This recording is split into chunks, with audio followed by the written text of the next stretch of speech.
Pada part ke-66 diambil dari light novel bab 178 sampai dengan 179, mewarisi pedang bayangan.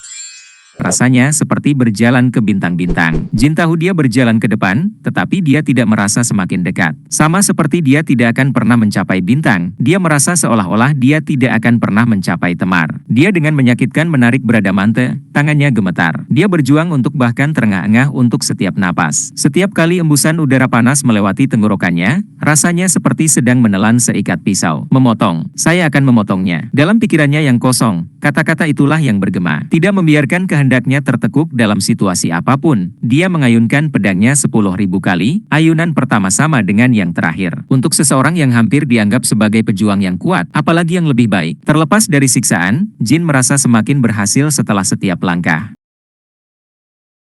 Bahkan jika aku tidak bisa melihatnya, aku maju. Dia tidak merasa semakin dekat, namun dia tahu memang begitu. Tidak ada yang tahu berapa lama dia berjalan. Perlahan, penglihatannya yang gelap gulita perlahan mendapatkan kembali warnanya. Dalam pandangannya yang kabur, siluet Temar begitu dekat. Di sampingnya ada seorang wanita yang kehadirannya bisa dideteksi oleh Jin. Siapa itu? Dia bahkan tidak berani bertanya tentang kehadirannya. Lebih tepatnya, dia tidak bisa. Dipenuhi dengan pemikiran untuk mengalahkan Temar, Jin tidak memiliki ruang untuk pemikiran lain untuk dilakukan. Orang di sebelah Temar sama sekali tidak penting. Membayarnya dengan pikiran apapun bisa menggoyahkan fokus dan kemauannya. Temar kembali tersenyum. Mengepalkan tinjunya, Misha dengan saksama memperhatikan saat Jin berjuang berjalan melewati pasir datar. Dia tidak bisa melihat senyumnya. Dia anak yang penuh kejutan. Aku tidak pernah berpikir dia akan sampai sejauh ini, Master Solderet. Tujuan dari uji coba ketiga sesuai dengan harapan Jin.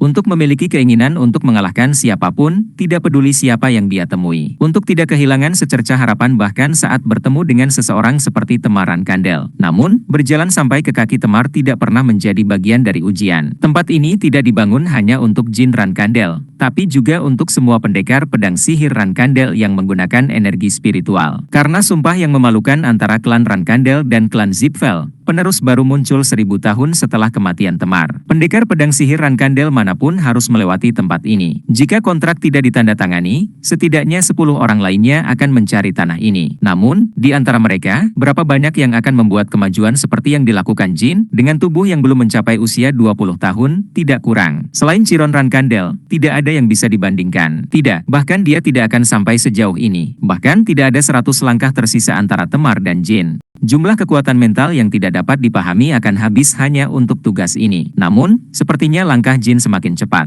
Jika tekanan yang diciptakan Temar adalah api, maka waktu adalah palunya. Api dan waktu itu terus-menerus mengalahkan Jin. Semakin dekat dia dengan Temar, Jin semakin tajam. Dia menjadi pisau. Dan akhirnya, pedang itu sampai ke Temar. Bradamante tidak lagi gemetar. Matahari tengah malam membasahi bilahnya dengan warna biru langit. Satu langkah lagi dan satu ayunan, dan Temar akan tamat. Tidak, mata Jin melebar. Begitu dia siap, Temar menghilang. Dia datang sejauh ini untuk mengayunkan pedangnya, namun Fata Morgana itu menghilang begitu saja. Mereka yang mengejar oasis hanya untuk menemukan Fata Morgana tidak akan pernah menghadapi kekecewaan sebanyak Jin. Temar!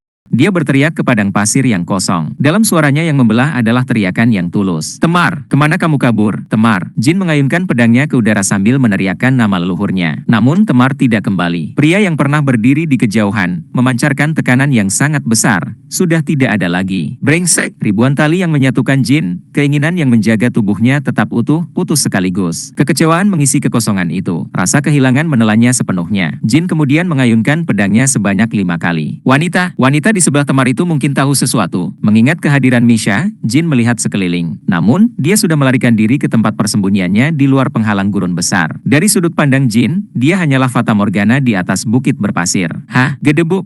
Jin jatuh berlutut. Dia tidak bisa memahaminya. Untuk membunuh Temar, dia membantai saudara-saudaranya dan membunuh tuan yang dia cintai. Itu akan tetap sama bahkan jika bukan si kembar Tona dan Valeria. Murakan, Gilly, Luna, Yona, Kashmir, Enya, Alisa. Tidak peduli siapa itu, dia akan menghadapi konflik internal yang sama, atau bahkan lebih besar. Menelan emosinya, dia akhirnya tiba di garis finish. Dan itu adalah kesimpulan kosong. Seiring dengan kekosongan di hatinya, kemarahan muncul. Namun, dia bahkan tidak bisa membuat ulah pada angin berpasir di sekitarnya. Dia juga tidak sabar menunggu Temar muncul kembali. Bahkan jika dia menunggu, dia mungkin tidak akan kembali. Dibandingkan dengan momen lainnya, firasatnya lebih kuat dari sebelumnya. Jin menenangkan dirinya dan melihat sekeliling. Untuk mencapai ketenangan batin, dia membutuhkan banyak waktu. Lucu sekali, saya datang jauh-jauh ke sini, mempersiapkan diri untuk gerbang kematian. Sekarang setelah dia pergi, saya hanya ingat bahwa saya tidak lagi memiliki air atau makanan. Pada saat dia bertemu Valia, Fata Morgana kedua, perbekalannya habis.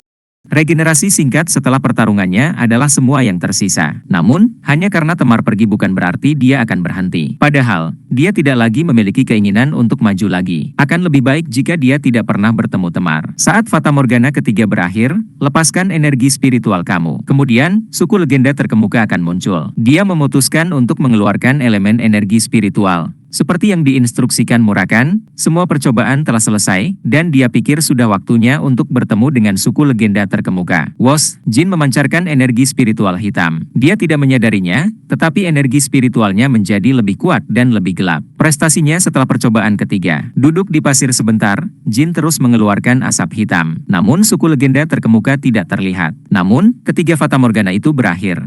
Apakah Murakan salah? Atau apakah tanah warisan untuk Shadow Blade tidak ada sejak awal? Kegelisahan melandanya. Dia melepaskan energi spiritual sebanyak yang dia bisa, tetapi tidak ada yang mendekat. Malam tiba, matahari terus membakar di langit, mengeluarkan gelombang panas yang menjijikkan. Jin menatap kosong ke padang pasir yang kosong. Hahaha, dia tertawa terbahak-bahak. Jika dia tidak mengeluarkan sesuatu di bagian atas paru-parunya, dia tidak akan pernah bisa meringankan rasa sesak di dadanya. Anjing-anjing ini, ya, aku akan melakukannya. Mari kita lihat siapa yang keluar sebagai pemenang. Dia bahkan tidak tahu dengan siapa dia berbicara saat ini. Jin memutuskan untuk berjalan. Bahkan jika dia tidak mencapai tanah warisan untuk Shadow Blade, dia tidak bisa membiarkan hidupnya berakhir di gurun terkutuk ini. Saat kaki kanannya meninggalkan pasir, dia mendengar suara. Kamu lulus. Jin menghentikan langkahnya dan melihat sekeliling. Seorang biasman yang belum pernah dia lihat sebelumnya berdiri agak jauh. Dia tampak hampir persis seperti manusia, kecuali kedua tangannya yang ditutupi bulu hitam, batu permata seukuran kepalan tangan yang menempel di dadanya, dan ekornya. Seorang suku legenda termasyur. Jin mengerjap dan mengucek matanya. Mungkin matanya terlalu kering. Berdiri setinggi 2 meter, manusia binatang itu menghalangi matahari. Tanpa ekspresi, Jin bahkan tidak ingin tahu dari mana binatang itu muncul. Dia terbiasa dengan gurun yang penuh kejutan. Jika kamu hanya duduk, mengeluh, dan menyerah atau hanya meminta para dewa untuk menyelamatkanmu, itu akan berakhir untukmu. Apa? Setelah Fata Morgana ketiga menghilang, kamu mengira ujiannya sudah selesai. Nah, dalam standar Solderet, memang begitu. Ya, jadi kamu memberitahuku bahwa tesnya sudah selesai beberapa waktu yang lalu. Ketika Fata Morgana ketiga menghilang, manusia binatang itu mengangkat bahu dan mengangguk. Pada dasarnya, namun, itu tidak cukup untuk standar kami. Jika kamu bukan pejuang yang tidak kehilangan semangat sampai akhir, kamu tidak pantas diajari apa yang kami ajarkan. Untuk alasan itu, kamu lulus. Shiying, api menyala di mata Jin saat dia menarik Bradamante. Dia langsung menagih. Dentang, manusia binatang itu dengan mudah menjentikkan pedangnya dan tersenyum. Mengapa kamu marah? Kontraktor 1000 tahun Solderet? Apakah kamu ingin bertarung? Jin tidak melanjutkan serangannya. Dia menyarungkan Bradamante. Dibandingkan beberapa saat yang lalu, di mana dia dipenuhi amarah dan haus darah, dia terlihat agak tenang. Tidak, sederhananya, kalian telah mempermainkanku selama ini. Saya perlu mengeluarkan amarah dari diri saya sendiri. Ya, kamu berhenti bukan karena kamu tidak memiliki kesempatan melawan saya. Jin tertawa terbahak-bahak. Apa aku terlihat takut padamu? Aku akan melawanmu jika kau menginginkanku. Manusia binatang menganggap Jin sangat menarik. Dia menatap anak itu tanpa sepatah kata pun. Lalu, dia tersenyum. Aku sangat menyukaimu. Kamu berbeda dari semua manusia lain yang pernah saya temui. Biasanya, manusia kencing di celana saat bertemu dengan kita. Kamu hanya memilih yang lemah untuk bertarung. Hahaha, siapa tahu, kamu dapat mengambilnya sesuka kamu. Saat itu, kami tak terkalahkan. Manusia binatang itu melihat Jin terdiam, jadi dia dengan ringan menepuk bahu Jin. Saya siapa namamu, anak Solderet? Jin Rankandel. Baiklah, Jin Rankandel. Saya akan memberi kamu satu nasihat. Saya berada di sisi toleran, jadi saya bisa menganggap sikap tidak hormat kamu sebagai ledekan lucu. Tapi berhati-hatilah saat bertemu dengan saudara-saudara kuil pertempuran. Kuil pertempuran, sama seperti namanya, saudara-saudara yang dipuja di Halls of Battle Gods. Kuat gila, bagaimanapun, sikap kamu saat ini akan memberi mereka alasan yang sah untuk makan tambahan. Mereka tidak menyukaimu seperti halnya Solderet. Tantel mengayunkan pedangnya ke udara menuju langit. Portal dimensi besar terbuka, dan peradaban legenda terkemuka yang terlupakan muncul. Di luar portal dimensional, Jin melihat sebuah kota. Tantel melangkah melalui portal dan melambai ke Jin untuk mengikuti. Jin berlari di belakangnya. Saat dia melangkah masuk, pasir menghilang, dan dia merasakan lantai batu yang keras. Tantel melemparkan sebotol air dingin padanya. Menangkap wadah logam dengan satu tangan, Jin meminum isinya dalam sekali teguk, hampir tersedak karena seberapa cepat dia meminumnya. Karena bukan air yang ada di kantong, itu anggur. Selain itu, kekuatannya adalah sesuatu yang tidak pernah dia alami sepanjang hidupnya, termasuk regresi. Rasanya seolah-olah dia menelan api, bukan cairan. Jin memelototi manusia binatang yang terkekeh itu. Hahaha, kami menyebutnya Lavra Rosa, kalian manusia menyebutnya cahaya hitam. Itu nama anggur menjijikkan ini? Tidak, nama kota legendaris ini, sepertinya manusia tidak tahu rasa anggur yang sebenarnya. Kami memurnikan berlian untuk membuatnya. Beri aku air saja. Lavra Rosa, cahaya hitam. Jin sedang melihat kota yang dibangun pada masa puncak suku legenda terkemuka. Lavra Rosa membanggakan arsitektur yang luar biasa. Tidak ada yang akan percaya bahwa itu dibangun 5000 tahun yang lalu. Dan itu agak boros. Jalan emas, akhirnya aku tahu mengapa banyak penjelajah datang ke gurun besar untuk mencari emas. Jin menerima kantong lain, dan dia menempelkan hidungnya ke cerat. Itu benar-benar air kali ini. Dia menenggak isinya dan melihat sekeliling. Semuanya dilapisi emas. Setiap bangunan di sekelilingnya dihiasi dengan batu permata, biasanya pintunya. Setiap pintu memiliki batu permata yang menempel padanya, seperti peti. Tantel, permata apa yang menempel di dadamu? Apakah kamu sebuah pintu? Jantung. Tantel memberikan jawaban sesingkat mungkin sambil membawa kesedihan terberat dalam suaranya. Jin tidak melanjutkan pertanyaannya dan terus berjalan di jalur emas. Apa gunanya semua kemewahan ini? Jin dan Tantel berjalan sendirian. Tidak peduli seberapa berkilau dan bersinarnya, Lavra Rosa adalah kota hantu, kota yang terjebak dalam waktu. Suku legenda terkemuka yang pernah membual tentang peradaban mereka yang mulia jatuh. Hanya sebagian kecil yang selamat dari Solderet yang tersisa, terengah-engah di dimensi terpencil. Batu permata di depan setiap pintu adalah hati yang pernah menyala terang saat pemiliknya masih hidup. Mereka berjalan selama 2 jam dan mencapai ujung jalan emas. Namun masih banyak jalan yang belum dia lalui dengan lebih banyak emas daripada yang pernah dia lihat. Melewati ujung jalan emas hanyalah jalan berbatu. Di kedua sisi jalan ada deretan patung yang tak berujung untuk menghormati para pejuang suku. Kita akan pergi ke kuil pertempuran. Seperti yang saya katakan sebelumnya, Jin Rankandel. Awasi mulutmu di depan saudara-saudara kuil. Dipahami, sepatutnya dicatat. Ya, saudara-saudara tidak dicap sebagai dewa atau legenda pertarungan. Berapa banyak orang yang tersisa di sukumu? Termasuk Dewi Pertempuran dan 12 legenda pertarungan, ada 77. Kami semua telah menunggumu di neraka abadi ini. Kamu mengatakan itu seolah-olah mereka akan mendiskualifikasiku begitu aku bertingkah. Bahkan jika kami menunggu lebih lama, jika kamu tidak memenuhi kriteria, maka kami tidak dapat mengajarimu. Manusia binatang ini tampaknya bukan makhluk yang paling baik. Jin mengangkat bahu. Kuil pertempuran. Seperti namanya, kuil itu adalah tempat suci yang dibangun untuk para pejuang legendaris, tempat berkembang biaknya ego. Tetap saja, keberadaan sistem hierarkis ini menggelitik minat Jin. Itu karena, dari jauh, dia bisa merasakan energi yang membakar dari kuil yang nyaris tidak terlihat dari kejauhan. Ini bukan apa-apa dibandingkan dengan Temar, tapi aku masih merinding. Jika dia tidak pernah berjalan di gurun besar, dia tidak akan pernah mendeteksi perubahan energi ini. Hanya dengan melewati 3 Fata Morgana dalam ujian, Jin telah berkembang pesat. Kuil pertempuran tampak lebih besar dari apapun yang pernah dilihat Jin. Dinding luarnya terbuat dari baja dan batu, dan tidak ada satupun hiasan di sana. Pintu baja, yang terasa seperti seluruh dinding kastil, memiliki permata yang tak terhitung jumlahnya ditanamkan. Tantel meletakkan tangannya di pintu, dan pintu itu perlahan terbuka. Gemuruh, gemuruh. Wah, itu bukan suara Jin. Suara-suara keheranan berasal dari sekelompok orang suku legenda terkemuka. Mereka terjebak di sisi lain pintu. Siapa yang tahu berapa lama mereka menunggu? Apakah murid kita akhirnya ada di sini? Sial, dia agak imut. 1000 tahun setelah Temar. 1000. Tantel memukul keningnya karena ketidakdewasaan. Sepertinya para beasmen ini juga tersipu malu. Sial, dia tidak perlu tersipu. Mata para beasmen berbinar, mengikuti Jin kemanapun dia pergi. Tanpa memkamung jenis kelamin, mereka semua setidaknya setinggi 2 meter. Saudaraku, sudah berapa kali aku mengatakan untuk tidak bertindak seperti ini. Mereka mengabaikan Tantel. Semua perhatian mereka tertuju pada Jin. Berapa usiamu? Bagaimana Lavra Rosa? Apa kamu sudah makan? Apa makanan favorit kamu? Melihat Melihat mereka cekikikan dan bercakap-cakap dengan suara berat mereka, Jin benar-benar bertanya-tanya apakah mereka menguasai tanah di masa lalu. Mungkin tidak ada dewa atau legenda pertarungan di sini. Ada orang cerewet seperti ini di setiap grup pertemanan. Sementara Jin memperdebatkan apakah akan menjawab atau tidak. Seorang wanita mengangkatnya ke langit. Jin mencoba melepaskan diri dari cengkeramannya, tetapi itu sia-sia. Kekuatan apa ini? Dia tahu bahwa suku legenda terkemuka itu kuat, apalagi setelah melihat Tantel dan yang lainnya. Namun, saat Tantel membelokkan Bradamante, Jin tidak merasakan kekuatan seperti itu. Jin mencoba yang terbaik untuk melepaskan diri dari cengkeraman wanita itu, tetapi dia terlihat seperti sedang bermain dengan seorang anak kecil. Dia meletakkan Jin di pundaknya dan terkikik. Wajah Jin berubah menjadi tomat, sama seperti wajah Tantel. Wajah anak itu agak kotor. Harus memandikannya. Pelos, apakah kamu menyiapkan air mandinya? Tentu saja. Saudara legenda ketujuh, dia adalah legenda pertarungan ketujuh, Bliss. Jin menghela nafas. Kurasa tidak ada gunanya menolak. Dia merasa mereka benar-benar menyambutnya, jadi dia tidak merasa perlu untuk menolak keramahan seperti itu. Jin harus mewarisi Shadow Blade dari mereka. Dia datang untuk belajar, bukan melawan mereka.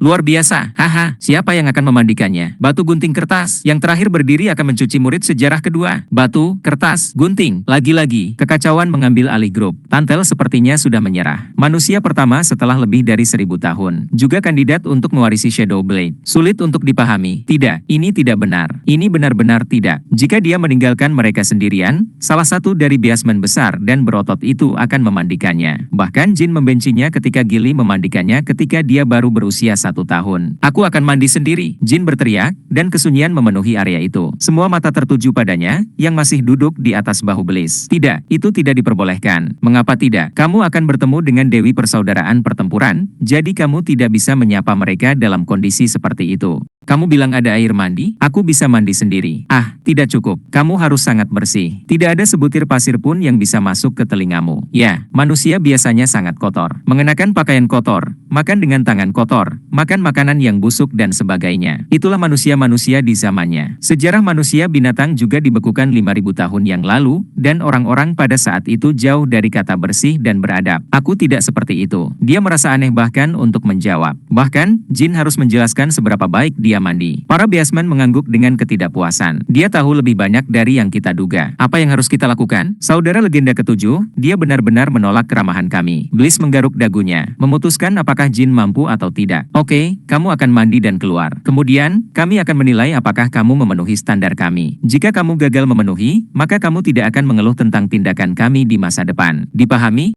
Dipahami. Di satu sisi kuil pertempuran, Jin mandi selama lebih dari 3 jam. Dia dengan cermat membersihkan setiap sudut dan celah tubuhnya hanya karena dia tidak ingin berurusan dengan akibatnya. Tapi tetap terasa menyenangkan. Lagi pula, itu adalah mandi pertama sejak dia memasuki padang pasir. Mereka juga menyiapkan buah-buahan dan kue tradisional, jadi Jin memastikan untuk menikmatinya. Kembali dari pemandian, Jin menyadari bahwa kuil pertempuran lebih mirip alun-alun kota daripada kuil. Penduduk nyaris tidak meninggalkan kuil dan malah tetap berada di lantai pertama, membaca atau berbicara satu sama lain. Kamu lulus. Tantel berbicara sambil menyerahkan jubah tradisional mereka kepada Jin. Mereka siap untuk pengunjung baru. Kamu mencuci dengan baik. Saya membakar dan menghancurkan pakaian yang kamu miliki sebelumnya. Saya tidak berpikir saya akan pernah mendapat pujian karena mencuci dengan baik. Orang-orangmu lebih gaduh dari yang kukira. Mereka terlihat seperti orang gila. Kami juga manusia. Sudah ribuan tahun sejak Temar pergi dan waktu terhenti sejak itu. Semua orang sedikit kesal. Jin mencoba mengunci sarungnya di pinggangnya ketika Tantel menggelengkan kepalanya. Ketika kamu bertemu dengan Dewi Pertempuran, kamu tidak bisa membawa senjata. Apakah itu sesuatu seperti itu? Kamu terdengar mencemooh. Kamu pikir mereka akan merasa terancam hanya karena kamu memiliki pedang? Kalau begitu, ada apa? Tidak perlu memilikinya saat kamu di sini untuk saat ini. Sepertinya itu adalah pedang saudara Barisada. Kamu harus menggunakan pedang lain saat menggunakan Shadow Blade. Mengapa? Karena pedang akan mendukung energi spiritualmu, kamu tidak akan melatih apapun. Kami akan mampir ke tempat tinggalmu, jadi tinggalkan pedangmu di sana. Mereka tiba di tempat tinggal Jin, tempat tidur dan rak buku kecil. Dibandingkan dengan Lavra Rosa, tidak ada yang bisa dilihat dari jendela. Jika kamu pergi ke rumah utama, kamu akan melihat legenda pertarungan ketujuh. Lingkungan akan sangat berbeda. Jangan gugup dan tanggapi saja apa yang mereka katakan. Seperti yang saya katakan sebelumnya, jangan katakan omong kosong. Kapan saya bisa mewarisi Shadow Blade? Itulah yang akan mereka putuskan. Lulus uji coba hanyalah persyaratan minimal. Jika Dewan memutuskan kamu belum layak, kamu akan kembali ke tempat asal kamu. Mendengar kata-kata itu, mata Jin menajam. Itu semua hanya omong kosong. Bukankah kita harus berhati-hati saat mewariskan teknik yang begitu kuat? Jika kita bertarung dengan dengan dewa dengan Shadow Blade, maka hidup kita tidak akan pernah seperti ini. Semakin dekat mereka ke aula utama kuil pertempuran, hati Tantel semakin cerah dan cerah. Tampaknya dipengaruhi oleh kehadiran entitas yang kuat.